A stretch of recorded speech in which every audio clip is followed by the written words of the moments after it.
Mom, what are your memories of the Depression?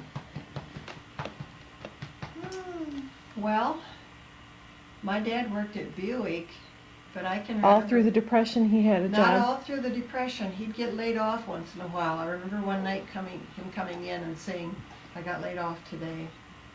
And they determined they weren't going to go on welfare. Some of the other neighbors went on welfare, but they didn't go on welfare. My mother would do sewing for people, make coats for $3, I think it was. She'd make a coat. But they got by some way. We didn't always have a lot to eat, but we never went hungry. Now, Grandma was quite the handy woman, wouldn't you yes. say? Yes. She was very... Stuart, get down. Get down. Go see Grandpa. Go see Grandpa for a minute. Go see Grandpa. He's being a puppy. He likes to pretend he's a puppy. Puppy dog. Puppy dog. Puppy dog. So it seems like a lot of stories about her, or a lot of things that I hear about her, were things that she made or things that she figured out, or... She would, like when we lived on the Hassler farm, where we rented boats then. This was just at the end of the Depression. Was this always stuff, when you talk about the store and things like that, was that always stuff on top of his job at Goodrich that you would... Oh, yeah. Okay. Not Goodrich. Or Buick. Buick. Yeah. That was always things in addition to his job. Addition. I think as a child, when you would tell me those stories, I always thought that was what he did as his job. Mm-hmm. So when you told me that he worked, last night when you said he worked there for over 25 years, I thought, I had no idea he worked there for that long. Another thing about my mom, when we moved to the farm, they sold that house in Flint that my dad had built. I didn't know he built that house. He built that house. The house that you were born at? Oh, no. No. This is another. We lived farther down on Center Road. Did you guys move a lot? Yes. Yes. No, but when they sold this house, and I remember them showing, "We want you kids to see what a $100 bill looks like."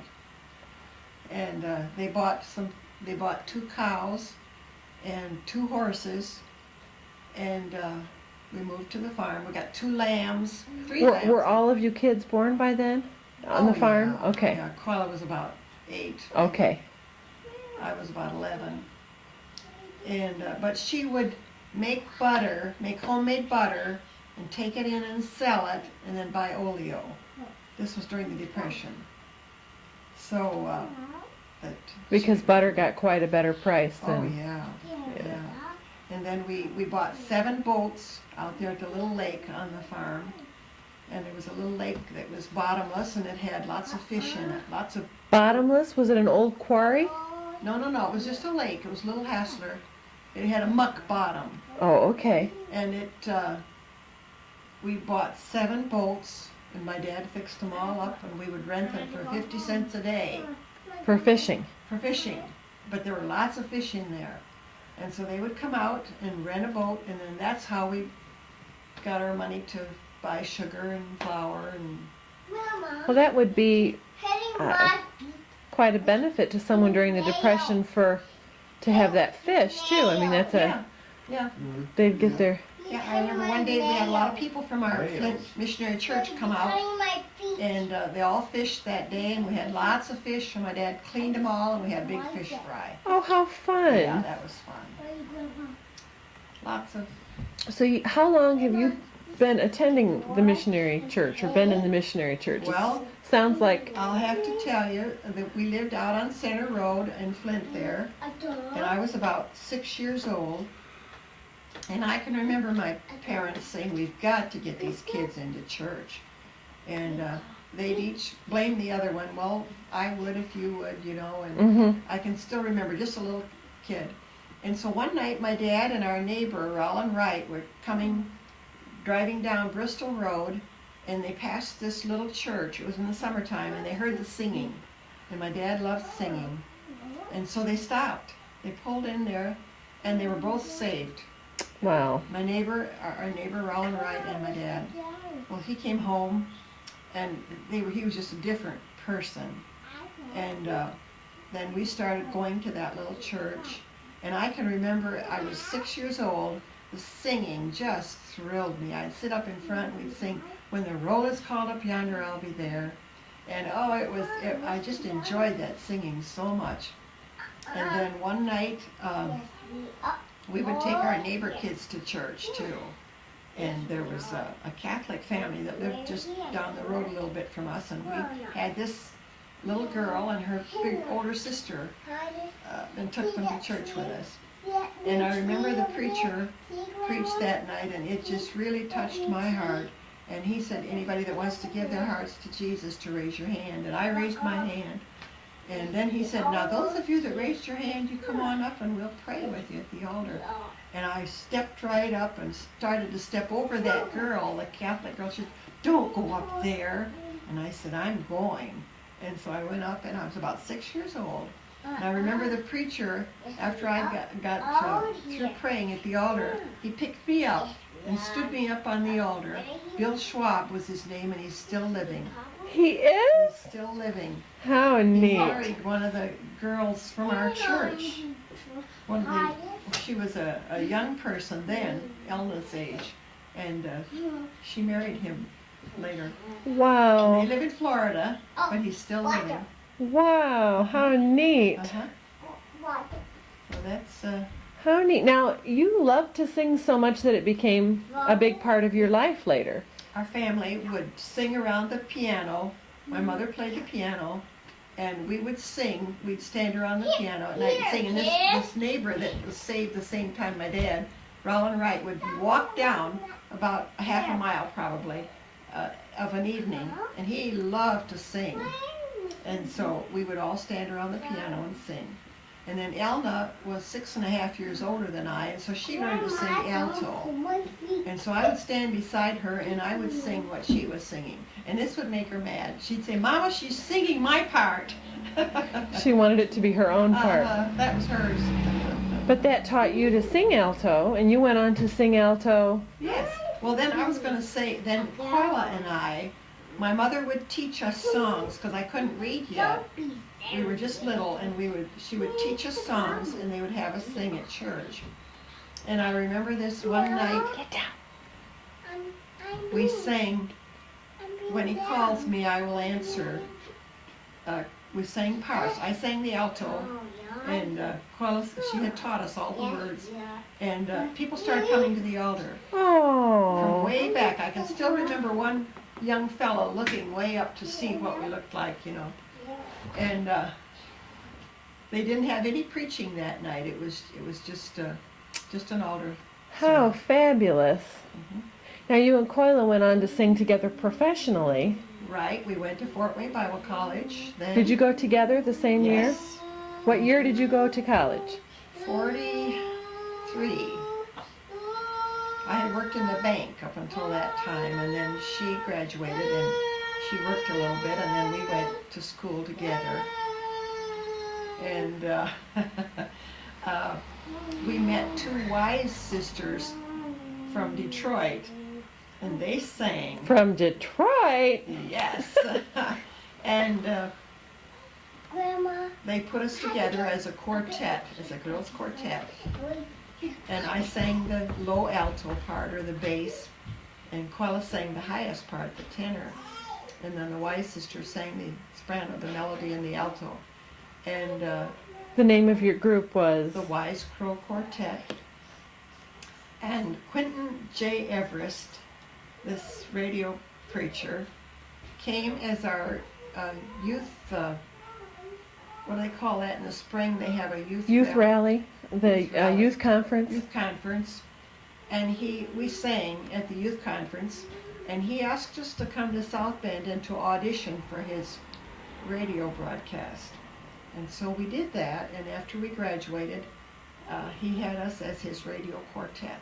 And how long did you get to do that? Well, I just sang 2 years on the radio there because I was engaged to be married, and the other girls stayed on another Oh, did year they? as a trio. See, I was the bass, so I just slipped off at the You end. slipped off the end, and they harmonized with Right, just with 3 3 parts parts. instead of 4 part. Mhm. So you got to do that for 2 years. Did you have a lot of adventures in South Bend? Yes, we sang weekends. We had to sing at the church there at the Gospel Center one Sunday a month. Okay, it was We part of had- your contract. That was part of our contract. And then we were allowed to travel to different churches on the weekends. To which make we- extra money. Did you make extra Oh, money? You didn't get a lot of money. Some churches didn't give you anything. No. Here, I thought it was going to make some extra money for you. No. No. Just a ministry. Right. So we would travel quite a bit and sing at different churches.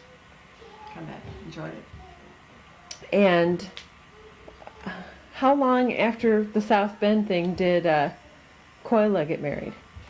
Oh, we were on the mission field when she got married. Had you met Oh, yeah. Gerald Oh, before yeah. before you left for the mission field? Yes. Now you were married in what year to your first husband? 47. 1947. And now you and Wayne had a rather interesting story. Mhm. You met and got together rapidly too. I was going with somebody else. Now tell that. Now tell that. Maybe I shouldn't tell that. I was going with somebody else, Ralph Ringenberg.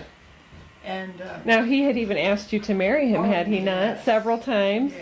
yes. How did you manage to put him off and I still told him I date didn't him? love him. But you still dated him, and that was okay with Well, him? It's been hard to get rid of him, really. But anyway, this was towards the end of it when we were graduating, when my folks came down to Fort Wayne. And, Did they move down there? no, they Okay. came down for our graduation. Okay. And my dad was a very friendly man, and so he was friendly with all of these, this group that we ran around with. And he invited Wayne up to Flint. Come on up to Flint. Now, had your dad ever confessed that he thought that there might be a romantic match there? No. Why would he invite this young man up to your home? Just, of course, Wayne grabbed at it, So then he and Vernon Peterson came up to Flint. He said, your dad invited me. I didn't know that Vern came up with him. Oh, yeah. Yeah, he did. And, yeah, he was there when we became engaged. I didn't know that. Yeah. Now you called, it didn't dawn on me until the other day. Dave said something about Pastor Pete. And I said, isn't that an odd name to give somebody, Pete Peterson? He said, Pete isn't his name. Vernon. It's Vernon. And I said, I guess I knew that. I knew it was Vernon Peterson, but you always call him Pete Peterson. Vernon John. And We always everyone called at the him Pete. Royal Oak Church always called him Pastor Pete. Oh, really? Pastor Pete was what they called him. And so somehow that stuck in my mind that was his name was Pete Peterson. But no. So he was up here Oh, yeah. when you got engaged. Yeah. Oh, yeah, he came with Wayne. Was he interested in Coila? Sort of. Mhm. We all went out to, I think it was a Flushing Park or something that day and just roamed around. He was with Coila and Wayne and I were together. So you got engaged, and you had a very long engagement, though. 2 years. He went off to Ecuador, am I correct? And he was in Ecuador for 2. Did you see him in that whole 2 years? Oh, no. Just It was wrote. all just letters. Just letters. How many hundreds of letters do you think I you don't wrote during that 2 years? And you waited for him faithfully Every for week. 2 Oh, years. Sure. Now you went back to school, didn't you? I had to. Or took some courses? I had to go back for another year before the mission board would let me go as a missionary. To get some mission classes. Yeah. So, One of the, they kind of gave me a rough time. I mean, I had to, because I broke up with Ralph, and he was from the Inn family there in college. they weren't real happy about that. Somebody, who was it, said if the young man's name was something else, you wouldn't be having such a rough time. Little bit of hard feelings there that you'd broken the heart of such a favored child yeah. Now, then you went with your new husband from you went to Waseon, Ohio, right after you were married. Worked with migrant Mexicans because he spoke Spanish so well. And you needed to learn Mhm. Spanish a little bit before you. Were your plans at that time to go Oh yeah, right. in the field? You just wanted to wait? Well, yeah, there was no particular opening right then. Uh-huh. So he eventually wanted to use the airplane. He was a pilot. He was a pilot. He wanted to use the airplane on the mission field some way.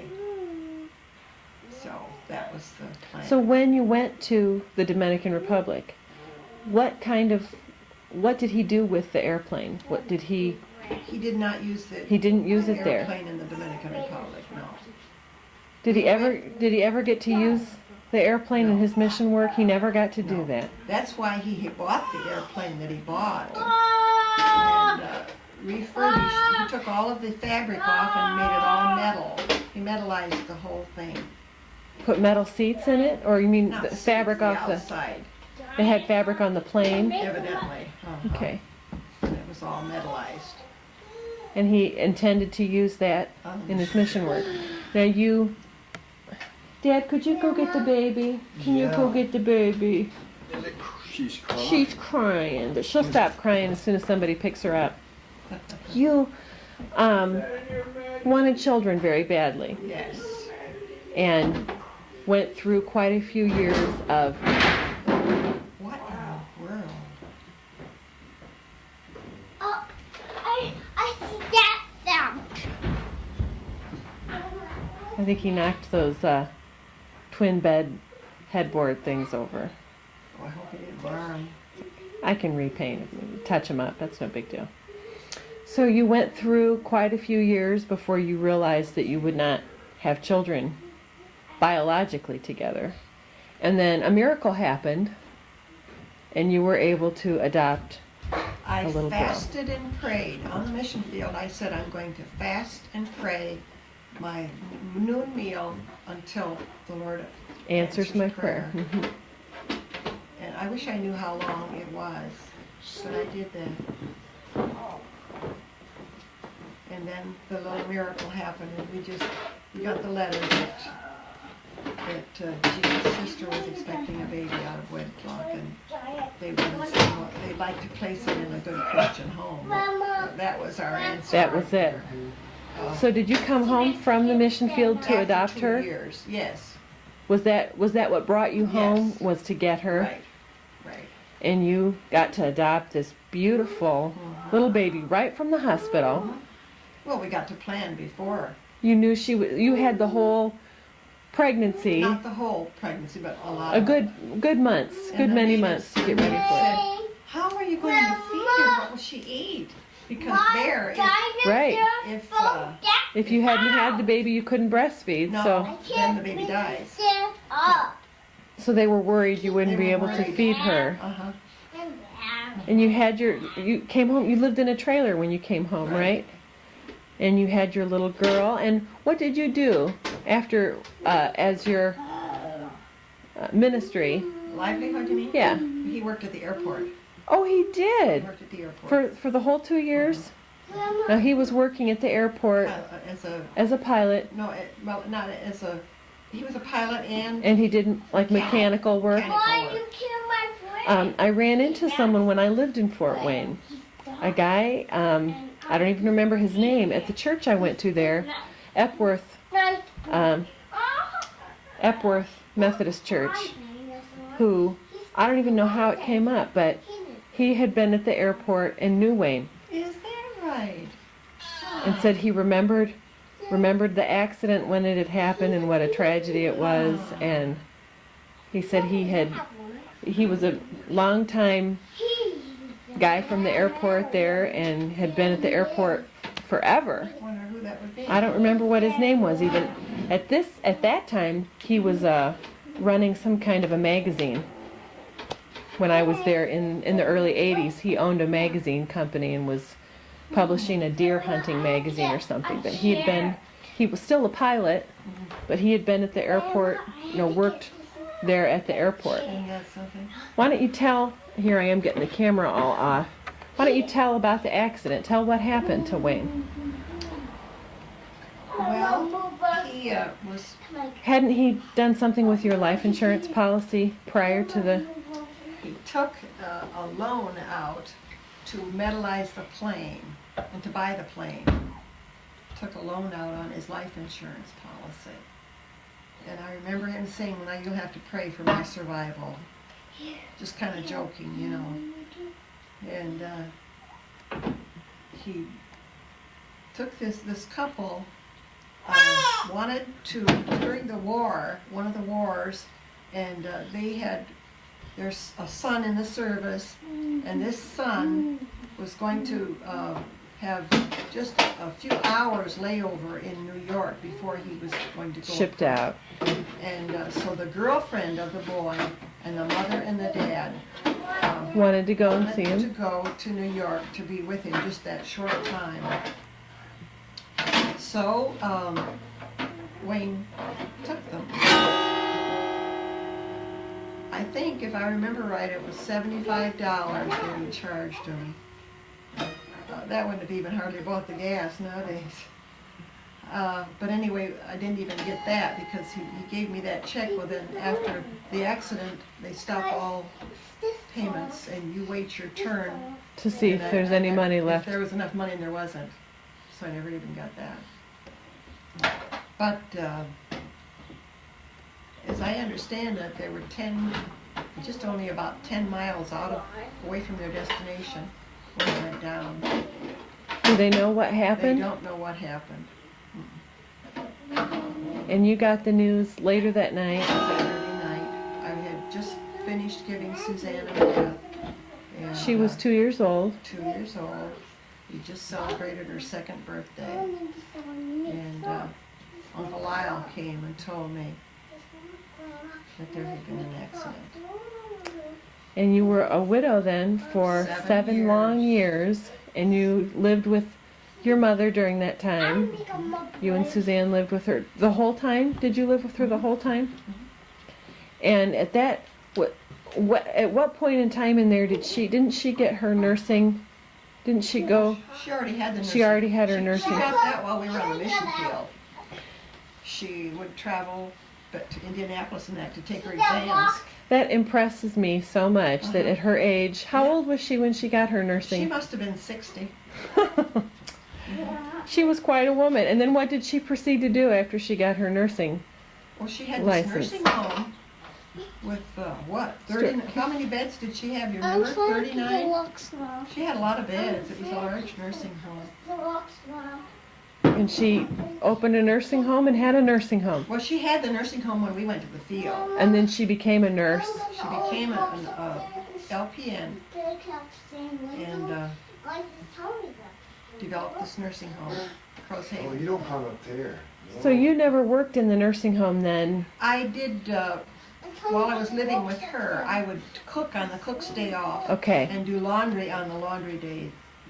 Now this is just a funny side story, but I remember you telling me that the cook would take a few cans of canned goods and set them out by the door. She would take like a can a night, and she'd put it in a sack and put it back by the back door. And then when her husband would come to pick her up, she'd just pick up the sack and take it home. And what did she do with all these things that she I think pilfered? she later opened a little restaurant. Uh-huh. Can I get down, Grandma? Can I get down? And Stuart, are you stuck there now that you climbed up there to get those? Are you stuck? And you can't get down? Grandpa, we better